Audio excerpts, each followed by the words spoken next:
Cara nak buat Spanish latte paling senang. Ni cara aku lah. Kopi aku pakai yang Moccona tu. Hampa ambil dalam 2 sudu macam tu. Kalau kopi 2 sudu, susu pekat tu pun ambil 2 sudu juga. Lepas tu hampa kena letak air panas. Jangan banyak, sikit je. And hampa kena ada milk frother macam ni. Dia lah murah. Lepas tu dia punya function dia sangat-sangat lah laju. Hang boleh guna untuk bancuh kopi. Hang nak bancuh telur, buat telur dada pun boleh. Macam-macam lah. Sebelum ni kalau aku buat kopi, aku pakai yang IKEA punya ni. Sedih hampa. Sedih amat. Ini pun dah rosak dah ni. Milk frother ni ada 3 level. 1, 2 dengan 3. 3 paling laju. Function bila hang guna frother ni nak bagi dia tu foam tu. Foam tu yang sedap tau.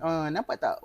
Dia makin kembang. Makin naik dia punya foam. Untuk ais macam biasa. Kena banyak lah. Tuang kopi ni.